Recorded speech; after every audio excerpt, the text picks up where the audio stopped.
राज़ ए उल्फ़त ड्रामा जो कि बहुत ज़्यादा हिट पर जा रहा है, हर कोई चाहता है कि उसकी फुल स्टोरी पहले ही से मालूम हो जाए।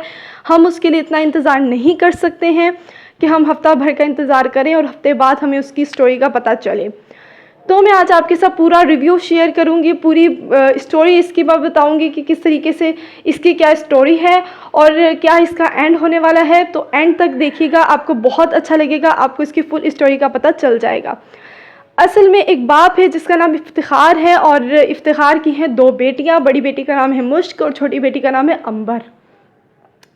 बड़ी बेटी मुश्क जो कि ग्रेजुएशन कर चुकी है और आगे पढ़ना चाहती है। असल में इनके घर का जो कानून है वो ये है कि वो चाहते हैं कि बेटियां घर से बाहर ना निकले, घर पर भी हैं तो सर पे उनके दुपट्टे हों। वो चाहते हैं कि मजहबी तरीका हो हमारे घर का, और हमारी बेटियां अगर घर से बाहर जाती हैं तो वो बिगड़ जाएंगी, तो वो घर से बाहर नहीं जाने देते अपनी बेटी को, यहाँ तक कि पढ़ाई के लिए भी वो इजाज़त नहीं देते।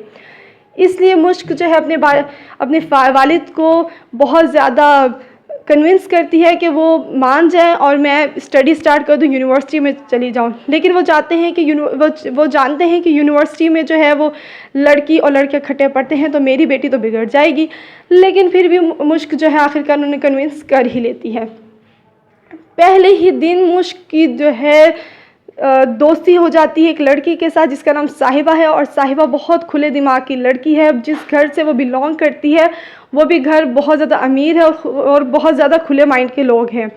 बहुत ज़्यादा वो फैशन करती है और वो मुश्क को यही कहती रहती है, तुम क्या पहनती हो, किस तरह के कपड़े पहनती हो, इस तरह के कपड़े अच्छे नहीं लगते लड़कियों पे, इस तरह का स्टाइल रखा करो। और मुश्क जो है उसके रंग में रंगने लगती है और साहिबा जैसी होने लगती है। एक दिन उसके साथ गाड़ी का सफ़र कर रही होती है कि उनकी टक्कर एक लड़के के साथ हो जाती है, जिस लड़के का नाम होता है इर्तिज़ा। इर्तिज़ा जिसको एक ही नज़र में वो भा जाती है, और वो एक दिन साहिबा को कहता है कि मुझे मुश्क से मोहब्बत हो गई है, मुझे उससे ये सब कुछ कहना है और मुझे उससे दोस्ती करनी है। इस बात पे साहिबा हैरान तो होती है कि ये मैं क्यों नहीं इसको एक नज़र में भाई और मुश्क क्यों भाग गई। फिर वो कहती है कि ठीक है, इसकी बर्थडे पार्टी आ रही है, हम बर्थडे पार्टी इसकी एंजॉय करेंगे और तुम उसको बर्थडे पार्टी पर ही विश करना और साथ में उसको प्रपोज भी कर देना, इससे अच्छा मौका तुम्हें नहीं मिलेगा। इसकी बर्थडे पार्टी अरेंज की जाती है मुश्क की, और जब मुश्क की बर्थडे पार्टी अरेंज की जाती है तो फिर वो लड़का जो है इर्तिज़ा वो उसको प्रपोज़ कर देता है, और जब उसको मुश्क को इतनी मोहब्बत मिलने लगती है तो वो भी उसके रंग में रंगने लगती है और उसको उसका प्रपोज़ल एक्सेप्ट कर लेती है।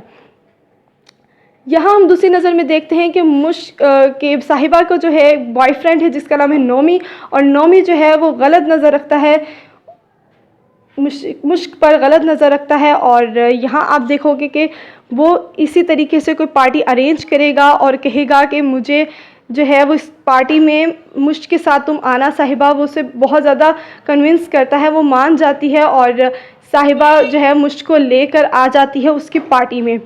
कुछ ऐसा सीन आपको बोल्ड सा सीन दिखाया जाएगा जिसकी वजह से वो थोड़ा बचकर निकलेगी वहाँ से।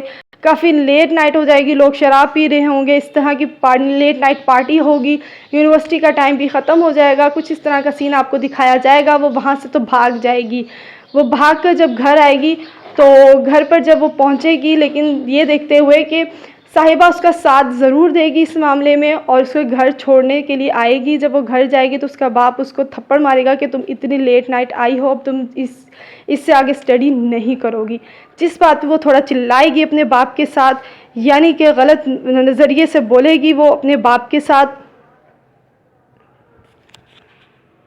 लेकिन फिर भी उसका बाप उसको इजाज़त नहीं देगा। यहाँ पर आपको दिखाते हुए कह दिया, यहाँ जो मैंने एक स्टोरी आपको बतानी थी कि इफ्तिखार साहब का यानी कि मुश्क का जो बाप है उसका कॉलीग है जिसका नाम इस्माइल है, उसकी बीवी जिसको कैंसर की जो कि मरीज़ा है और उसके मरने में कुछ ही दिन रह जाते हैं, और उनके बच्चे भी होते हैं। और उसकी एक बहन है इस्माइल की जो कि पागल सी है, जिसको संभालना, वो जिससे बहुत ज़्यादा प्यार करता है और उसे संभाल के रखता है अपने घर में। इस्माइल की बीवी की डेथ हो जाती है तो उसे समझ नहीं आता कि वो अपने बच्चों को किस तरह से संभाले। इफ्तिखार साहिब उसको कहते हैं कि मैं तुम्हारी शादी कराऊंगा किसी भी लड़की के साथ, और इफ्तिखार साहिब को उस पर पूरा यकीन होता है क्योंकि इस्माइल साहब जो हैं वो बहुत ही नेक इंसान हैं। तो वो एक उनके मोहल्ले में एक लड़की होती है बानो, जो कि उसको ढूंढते हैं और कहते हैं कि जब वो लड़की ढूंढ रहे होते हैं तो उनको पता चलता है कि हमारे मोहल्ले में एक बानो लड़की है जो कि अकेली रहती है, जिसके बाप नहीं है, चलो इससे इसकी शादी करा देते हैं। ऐन मौके पर जब निकाह का टाइम होता है तो बानो वहाँ से भाग जाएगी और फिर जो है अब इफ्तिखार साहिब को की इज़्ज़त का सवाल होगा कि मैं शादी अब किससे करूँ। लेकिन वो अपनी इज़्ज़त बचाते हुए, आप देखते हैं कि ऐसे लोग अपनी इज़्ज़त बचाने के लिए कुछ भी कर सकते हैं, तो वो अपनी बेटी अंबर की शादी करने के लिए राज़ी होगा और उसे कहेगा मैं तुम्हारी शादी जो है वो अपनी बेटी अंबर से कराऊंगा। लेकिन जब ये मुश्क को पता चलता है तो मुश्क जो है कहती है कि मैं अपनी बहन की को इस लड़के के साथ शादी नहीं कराऊंगी। तो वो कहता है उसका बाप कि इन दोनों में से किसी एक को तो शादी करानी पड़ेगी। मुश्क अपनी बहन की इज़्ज़त बचाने के लिए कहेगी, अपनी बहन की ज़िंदगी बचाने के लिए कहेगी कि मैं इस्माइल से शादी कर लूँगी। वो इर्तिज़ा को छोड़ के उससे शादी कर लेती है। जब उसकी शादी उससे हो जाती है तो वो इस्माइल उसको इतनी मोहब्बत देगा कि वो इर्तिज़ा को भूल जाएगी। इस्माइल उसका इतना ख्याल रखेगा, वो इस तरीके से दिखाएंगे कि इर्तिज़ा भी इतना ख्याल नहीं रख सकता था जितना ख्याल इस्माइल ने इसका रखा। वहाँ पर इर्तिज़ा का इतना बुरा हाल होता है कि वो तो ना तो यूनिवर्सिटी आई है और जब उसे पता चलता है कि उसने शादी कर ली है तो वो रोता रहता है। लेकिन फिर साहिबा जो कि उसका नौमी जो बॉयफ्रेंड है वो उसको छोड़ देता है और साहिबा इर्तिज़ा के साथ होती है। तो फिर उनको रियलाइज़ होता है कि हम दोनों अच्छे दोस्त हैं और फिर उनकी जोड़ी बन जाएगी। तो आप यहाँ देख सकते हैं कि लास्ट इतना अच्छा दिखाया है कि इस्माइल जो है वो उसकी मुश्क उसके साथ खुश रहती है और साहिबा और इर्तिज़ा एक दूसरे के साथ खुश रहते हैं।